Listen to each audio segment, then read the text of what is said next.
Hi everyone, I'm John C. Morley, the host of the JMOR Tech Talk Show and Inspirations for Your Life.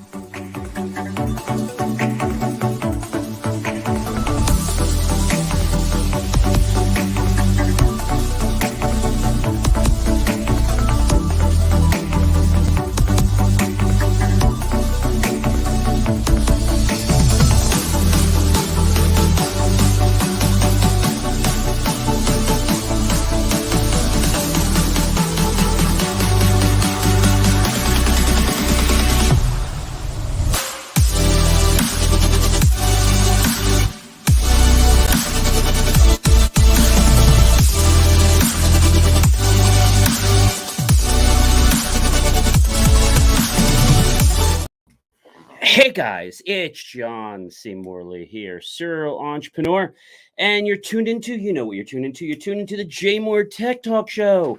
It is November 10th, 2023, and I am just so grateful and glad to be here with you. You know why?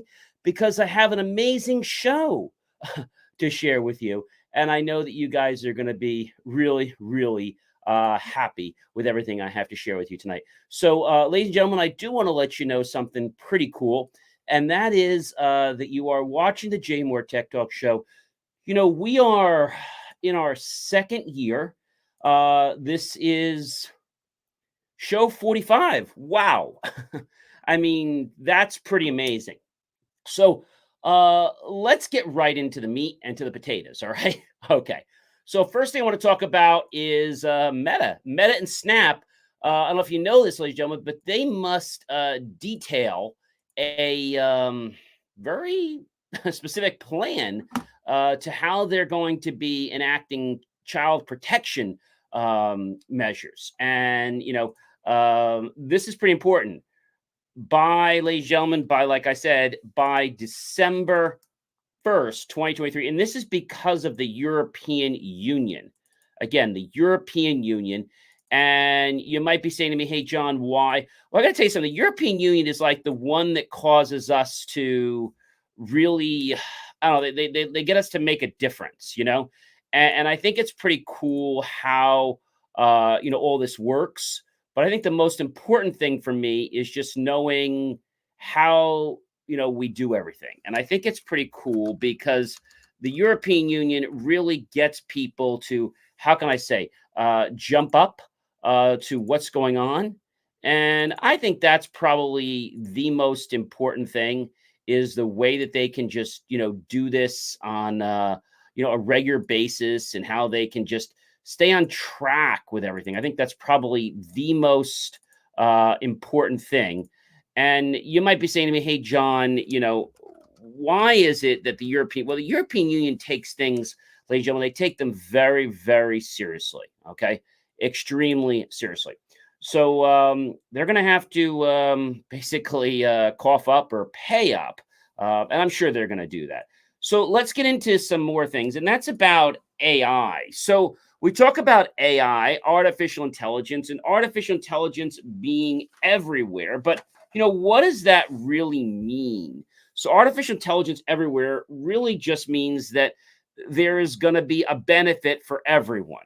That's right, a benefit for everyone. And I have to say, ladies and gentlemen, that we're talking about things like contactless payment, autonomous shopping, and delivery experiences.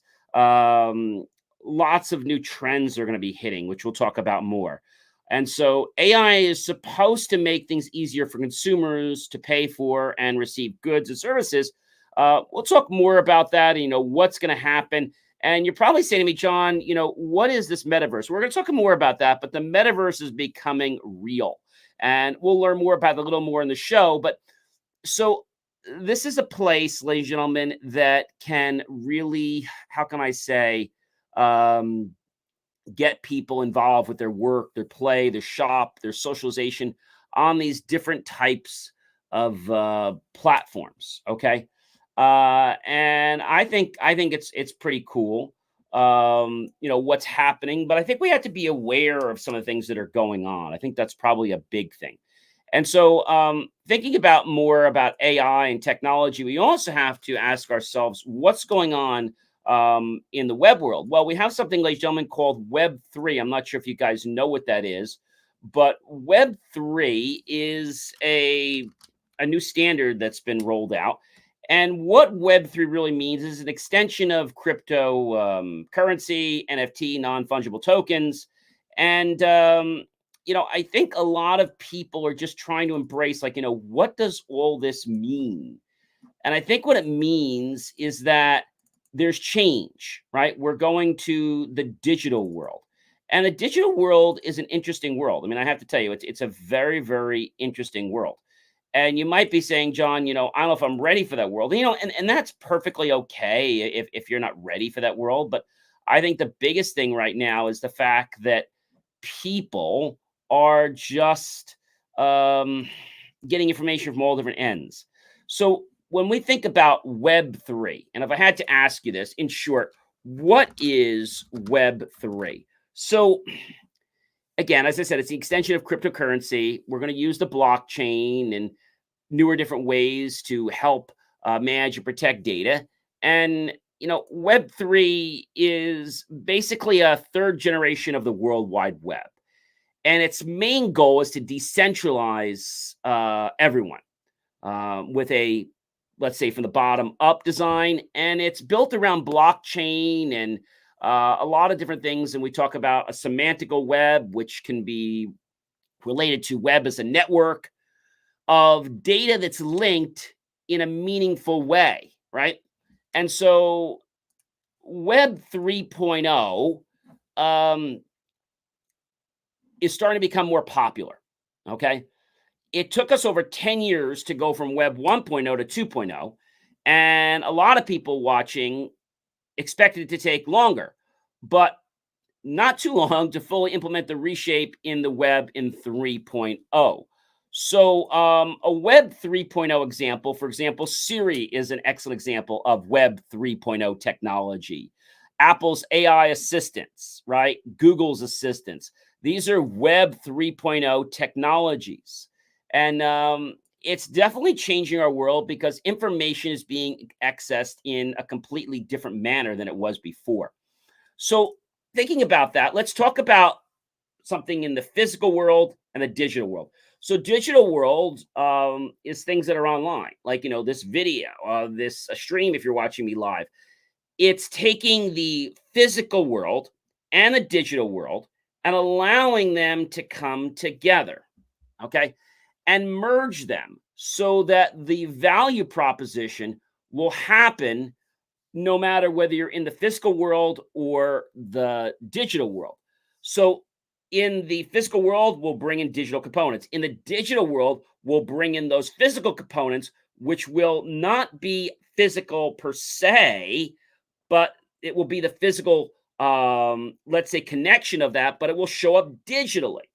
So let's think about that for a moment. If you were, let's say, traveling and you wanted to look at your house to see what's going on, maybe you have cameras. So if you, let's say, go online and you pull up your phone and you see your neighborhood, you are connecting to it physically, but really you're not. You're connecting to it digitally. You're seeing a representation of what is there physically, but it's being transferred in a digital manner. And those signals are then turning into pictures and sounds that you can hear from, wherever you are. So bridging the physical and digital world is not a new concept, but it is becoming something that a lot of people are worrying about. And it's because they don't know how to handle the bridge of the digital world. They don't know what it means. We're talking about things like security, when it talks about things like verification, when it talks about things like payment methods, right? They're changing because in a digital world, we can't just give somebody cash, right? We just can't do that. There's no way for me to come through the computer screen, not yet, there isn't, and give you guys cash or vice versa. We can't do that. So we have to change our practices to adapt to the platform. Let me give you an example. Let's say that you were, let's say, getting ready for a test in school. And maybe For a while, you were studying for that test at home, and maybe you were reading things out loud so they would kind of gel with your auditory senses.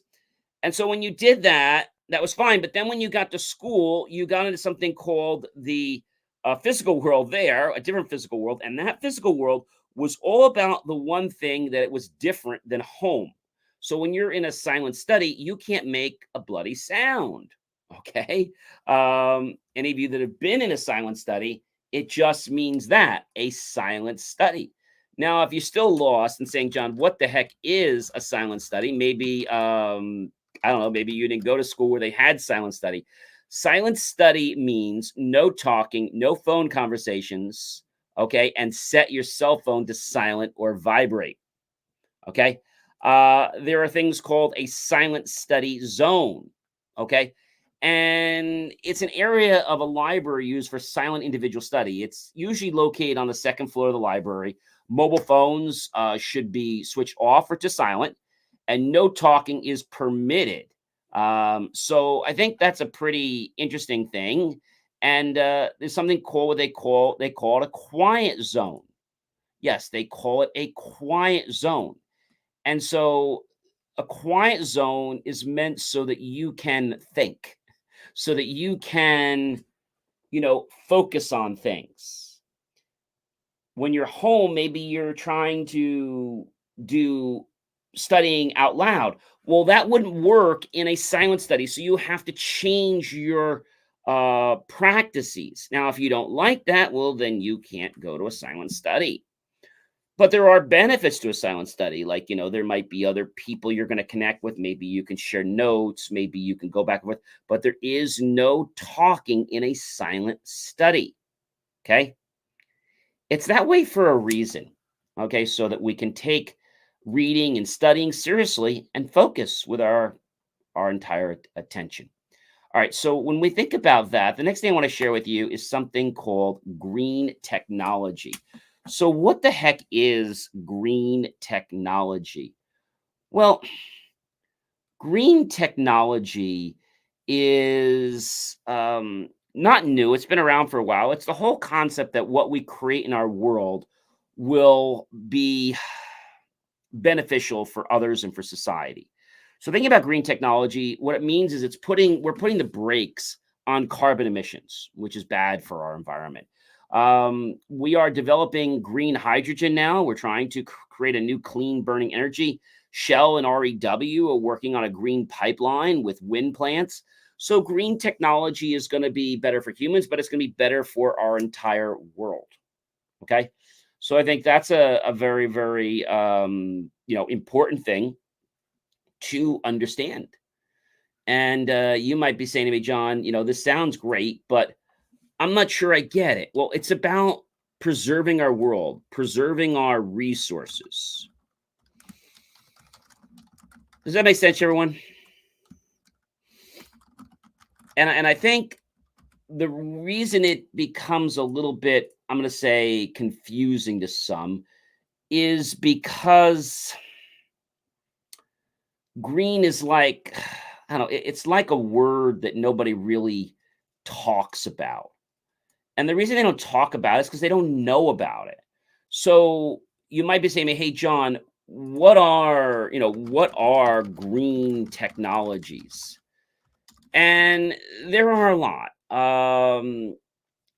It's basically an umbrella term that's used to relate to technology and science to reduce human impacts that could be harmful to themselves or to others or to the environment at a whole. And so, an example of a green technology would be wastewater treatment and water purification, recycling water to make it drinkable or clean enough for other purposes. Waste management and recycling can minimize landfills and impact. Another green technology might be is burning our garbage green technology. Is burning our garbage green technology. And it has some connotation to it, but not fully. So, burning garbage could put more emissions back in the air that could be harmful to people and to our environment and damage it. So, although we're going to get fuel out of burning our garbage, it could do us more harm than good by becoming a part of it. So, what else is, let's say, is green technology? And I think one of my favorites has to be wind, and also things like science and agriculture, where we can, grow plants, let's say upside down for certain types of vegetation and fruits and whatnot. So, but the big bulk of green is to reduce emissions of carbon dioxide and other greenhouse gases to prevent climate changes. And so there are five green top uh, technologies out there. And we're talking about things like solar desalinization, green architecture, vertical farming, hydroponics, right? Wind power, electric vehicles, plant based packaging, right? We're packaging things with plants, biodegradable, sustainable phones, e-waste recycling, carbon capture and storage technology, and nuclear energy and fuel cells. It's a lot, isn't it? So solar panels, gone from solar to fusion power, breaking through to new sources of wave energy. And these are some green energy innovations to keep eyes on as we move into the next years, because we're going to know that green technology can help us, right? We talked about wind power, we talked about electric vehicles, plant based packaging. And it's not just about lowering a cost. It's about making sure that what we put in this world is going to leave this world with a very minimal impact to humans and to the world and everything around it, animals, etc. And so when I ask you the question about green technology, you might be like, oh my gosh, wastewater is a real big one. LED bulbs, you know, carbon tracking software is not new, but it's becoming popular. Hydrogen, right? How do you become an eco-friendly business? Well, if you're serious, track your carbon footprint. That's one of the biggest problems we have from manufacturing and a lot of medium to large corporations. Do an LCA, a life cycle assessment. Figure out when is it that your computers, your monitors, when do they have to be flipped? Normally, a computer gets flipped every 5 to 7 years, monitors every 7 to 10. And so certain software can literally help educate you and make sure that your company and employees and contractors stay on the path to keeping you at a very low emission carbon footprint. So zero waste is another. You can assess your company's waste and commit to zero waste. That's very hard to do. Many companies around the world aren't quite there yet, but they're striving to become part of this bigger picture to allow our world to not destroy itself. I think this happens because we get an idea to make something, whether it's a cell phone or, whether it's a new type of packaging, and we think it's going to be great just because it costs less money. But I'm here to tell you, friends, just because something costs less money doesn't mean that it's going to be better for you and or the environment or things in the environment. So we'll keep an eye on green technology, but it's definitely something that we're going to see more of it on the horizon. Of course, there's that whole caveat of, should we do batteries? Should we do the cars like that? Should we do hydrogen fuel? I mean, what should we do? There's a lot of what ifs, and if we did this, what'll happen? So there's still a lot of we don't know yet, and we're still experimenting. All right. More in technology is the concept of editability of nature and technology. John, what the heck do you mean by editing technology? Well, we're starting to make discoveries in gene editing technology where we can actually alter DNA. The reason we may want to do this is because let's just say there is a disease and we're trying to, let's say, remedy that disease. Well, by having a way to alter DNA, we suddenly have this ability to now change the way something is, such as an organ being one type to another. And I know this gets into a very, let's say, controversial world. I'm not going to go there, but all I want to say is that this technology is becoming more prevalent. Right now, it's extremely expensive. And there's another thing out there, ladies and gentlemen, that I want to share with you. You know what that is? It's called nanotechnology. Now, you might be saying, John, what the heck is nanotechnology? So it is the manipulation of matter on a near atomic scale to produce new structures. Technology advancements in sectors such as medicine, consumer products, and energy materials.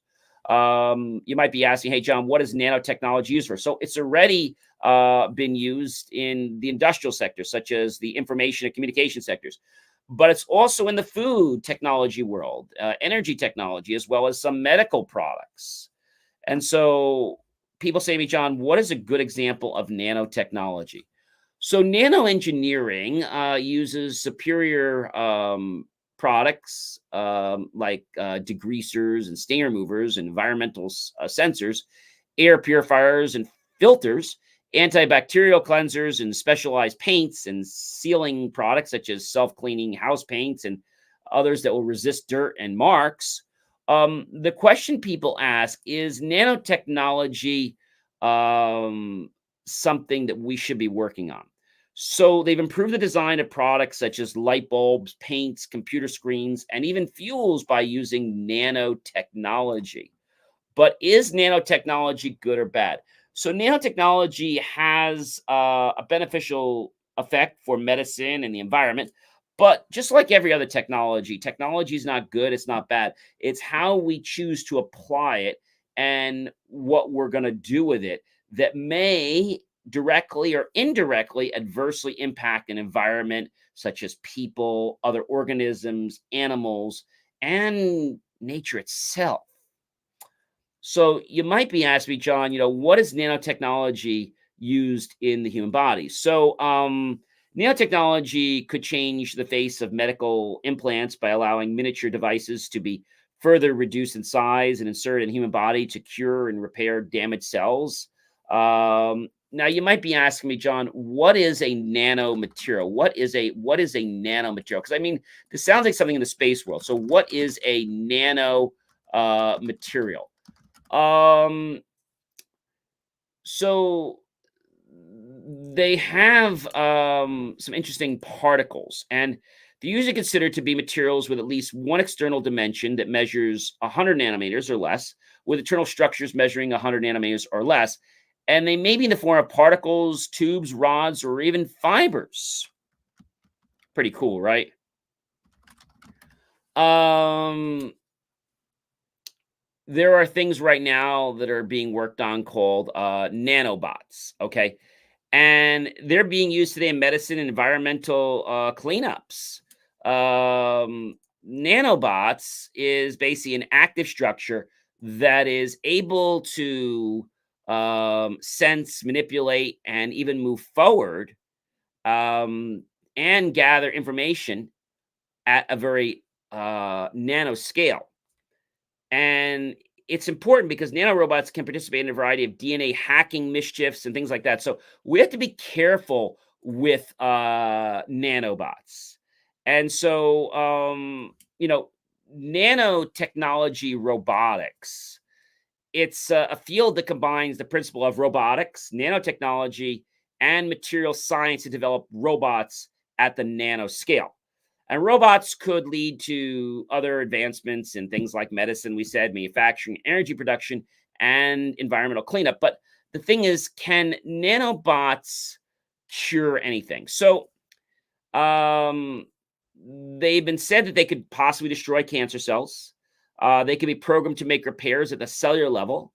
And nanobots, people have asked, can nanobots, do surgery?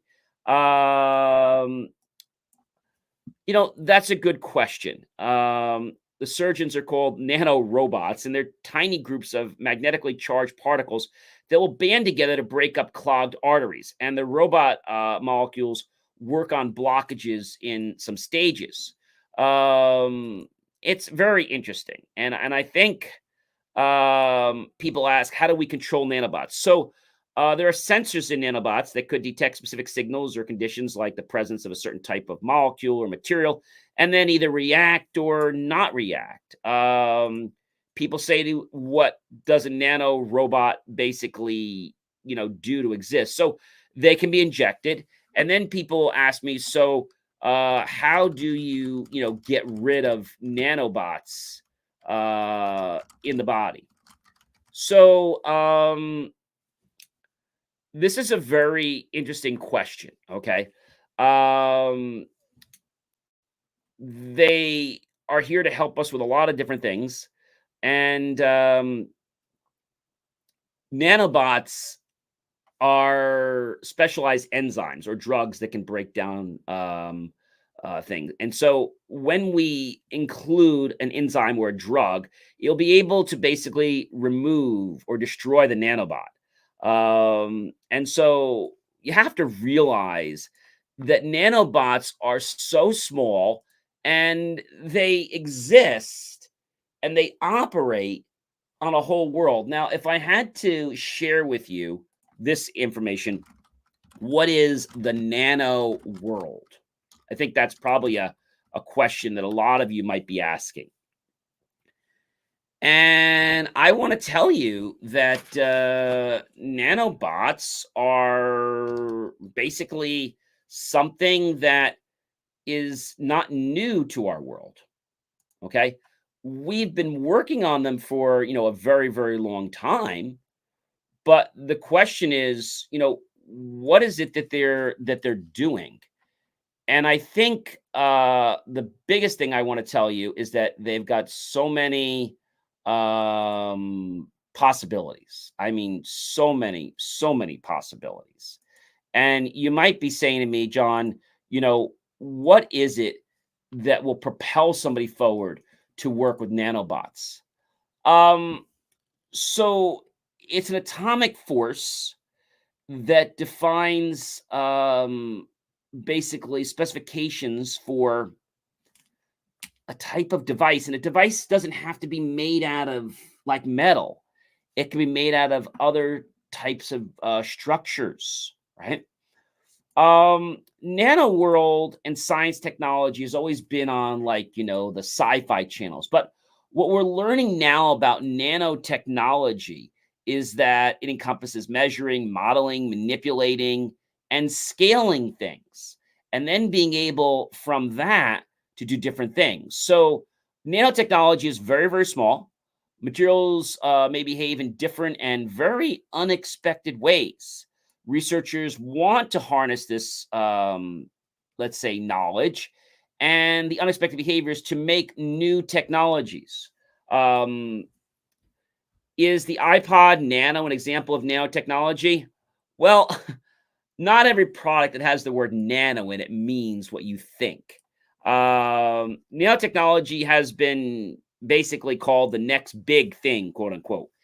And although they're saying that it can help with, curing cancer, I'm not convinced until it actually does it. All right. So I'm going to be clear on that. So we know that we can edit that. We can edit more with granular technology. I think that's really important. And let's jump onto another topic of mine, which is trends in shopping. So before we used to go online, we could buy things, we go to a store. But then, when COVID happened, there were two new acronyms that came about. And I want to tell you that these acronyms are not just for COVID, they're starting to become a new way of life. One is considered BOPAC, buy online, pick up at curbside, or BOIS, buy online and pick up in store.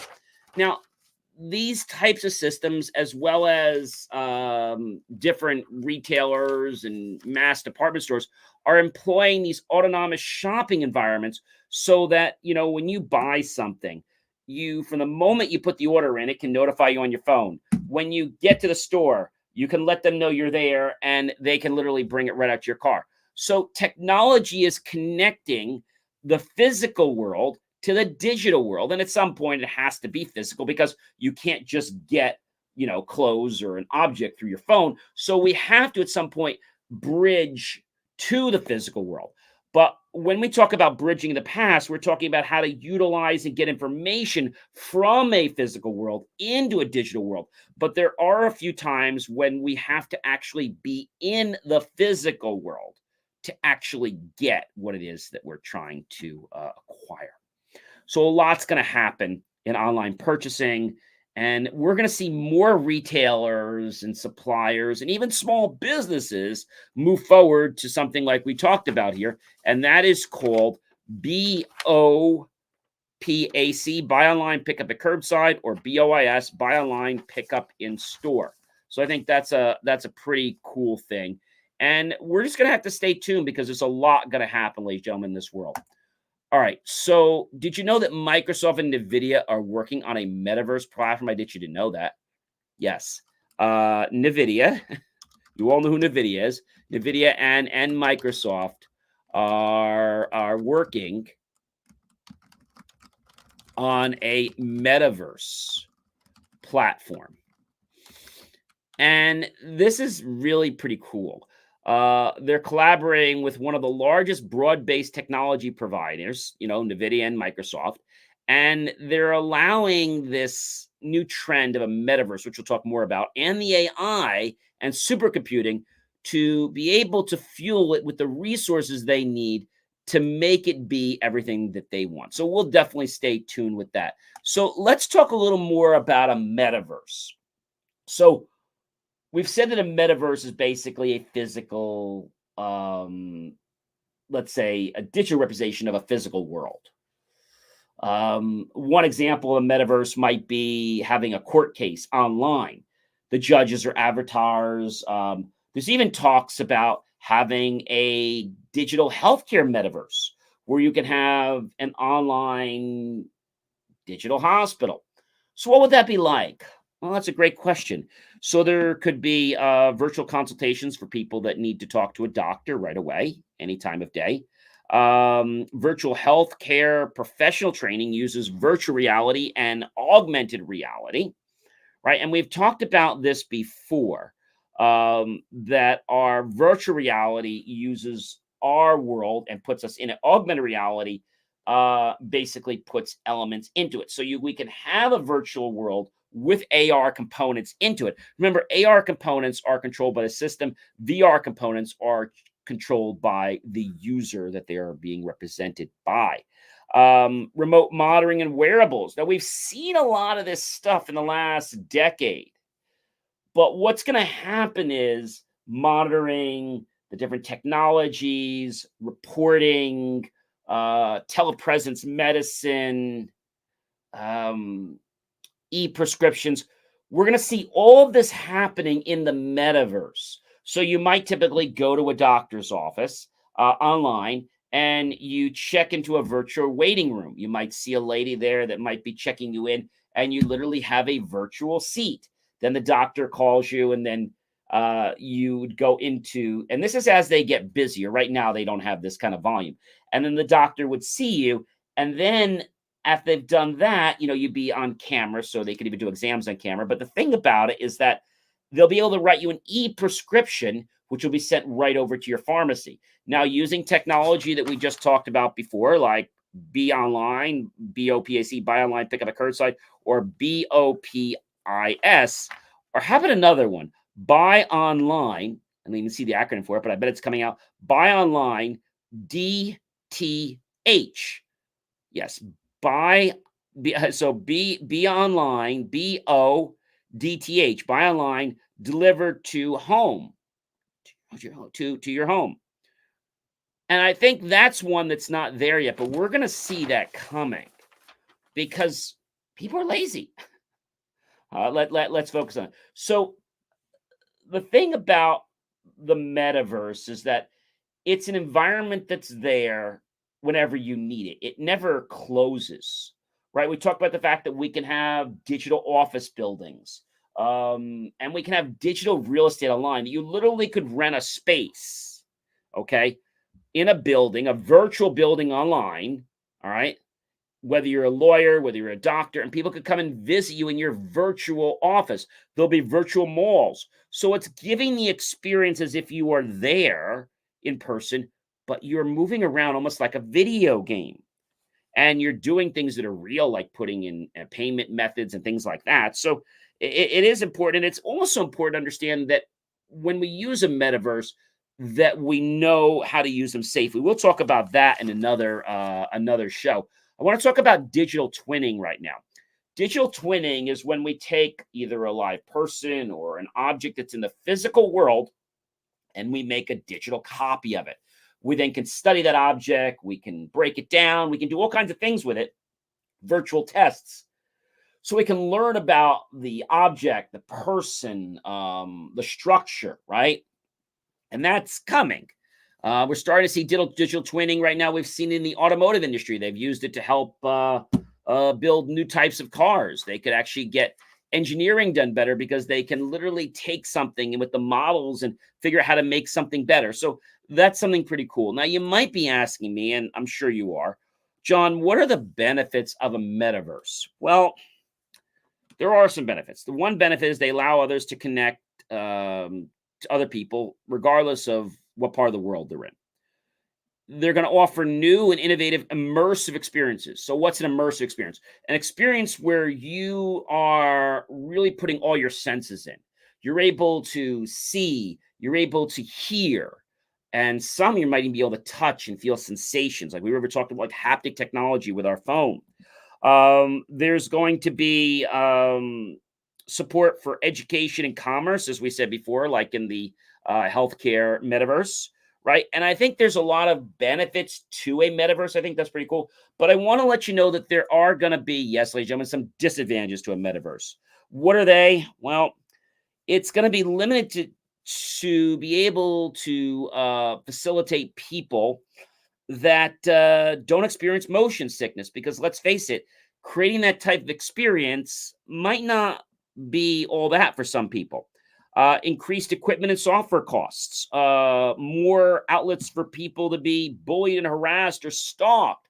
You see, just because you can not leave your home doesn't mean that, and you can, doesn't mean you should stalk someone. See, digital stalking is becoming very popular because let's face it, a lot of stalkers are lazy. They don't want to go out. So they just do things from home because they can decide to be a stalker one moment and then change their mind. But you have to realize that what you're doing online and what you're doing in person should have the same accountability. And I'm here to let you know that if you want to be somebody different online, there's nothing wrong with that, as long as that person online does not act in an unprofessional, unethical, untrustful, rude, or stalking type or harassing manner. You could be a different person or personality if you want, but it's never to deceive or, let's say, when we're talking to people, it's never to trip them up on purpose. That's very, very important. So, we're also going to have to worry about loss of privacy, ladies and gentlemen. That could be a really big problem because as you get into all these rooms and you click here and, oh, just click here for payment. And now all of a sudden somebody hacks into a metaverse and now they have all my payment information. So I know they're talking about blockchain and things that are going to be stored, but I'm not convinced that we're there yet. So I think it's good where we're going, but I still think there needs to be some separation between our payment methods, between our PHI, our personal health information, and our PI, personal information. I think we're rushing to get there, and I think we need to just slow down a little bit and make sure that the right, let's say, due diligences are observed. So when we think about a metaverse, right, what are the principles a metaverse should be based on? So one, we talked a little about it, is it's got to be open, universal, and interoperable for everyone. Humans have to take priority first, okay? It's got to be able to handle diversities of all different cultures, races, religions, sexual orientations. And it's got to be able to respect and trust all parties, okay? transparency, and accountability are going to be something that is so paramount. So paramount. But if we don't start to realize that a metaverse is a convenience, it's not something we just hop on because we want to hide behind a screen. So let me just say this, for example. If I was to get off camera for a moment and I'm talking to you, just because I'm not on camera doesn't mean I'm not responsible and I shouldn't be accountable. See, that's really key, ladies and gentlemen. I want to bring that up to your attention. So, what are the parts of a metaverse? I think this is what's going through a lot of people's heads. So, there are parts of a metaverse. So, one is it's got to be user interactive, right? Similar to a game, right? And if you play things like whether it's Dungeons and Dragons or whether it's a boxing game or football game, what happens now? The sensors are able to pick up where you are, and some sensors are even able to give you sensations or actually vibrations or let's say taps or pulses to let you experience something that you'd be feeling. The XR extended reality. So the XR is just making it more real, right? Having the ability to involve more of our senses. I mean, now we have camera, right? We have audio, and that's great. But what if we could bring smell to the equation? That might not be a good idea. What if we could bring touch to the equation? We've already done that in the iPhones, right? We can feel something. When I press this button on the side, when I do that, it actually pulsed once to let me know it's out of do not disturb. I press it again, and it basically did, and it vibrated again. So one pulse, and then 1, 2. So it's one pulse, and then 3 quick pulses lets me feel that it's actually back in do not disturb mode. So I think we've been seeing glimpses of all this stuff, and now it's starting to come together. Of course, we have the AI component, artificial intelligence, and we have computing vision, where we're going to be able to take what we see and based on algorithms make changes or alterations to those pictures, to those models, and then in real time give us a changed prototype on the screen. Mobile networks are going to be a big thing for metaverses, because if they're not able to be accessed by mobile phones and mobile devices, people probably won't be on them as much. We all know that people hang out on mobile devices more than they hang out on their laptops or their PCs. We all know that that's not a new thing. Edge and cloud computing, because the amount of data is going to get so large, we have to send this stuff up to the cloud, and we have to use edge technology. If we don't, we're going to be, let's say, disappointed with the experience. But with doing this, we open up Pandora's box that our data might be sitting in a shared environment, which it is, and someone else might have access to that same shared server, and we have to make sure that our containers are locked down, that people can't just open a door and get into our container accidentally just because it's on some big cloud or edge server that's reporting back data. But you have to realize, when we process information is going to keep evolving, and it's not going to get smaller. It's going to get larger. And now people ask me this, John, all the time. What is the largest amount of info storage type today? And I think it's going to be a yottabyte. Oh, yeah, yottabyte. I'm telling you the truth. It's the largest unit approved as a standard size by the International Standards of Units. The yottabyte, YOTTA BYTE, is about one. You ready for this, ladies and gentlemen? Septillion bytes. Or as an integer, I'm going to give you the number of zeros. That's 1, 2, 3, 4, 5, 6, 7, 8, 9, 10, 11, 12, 13, 14, 15, 16, 17, 18, 19, 21, 22, 23, 24. So 1 and 24 zeros is a yottabyte. That's a lot of zeros. And I know we don't have anything that needs a yottabyte, but you're going to see the needs are going to change as we evolve. Internet of Things, we talked about wearables. and other different devices, whether they're cameras, whether they're a watch, whether they're different sensors.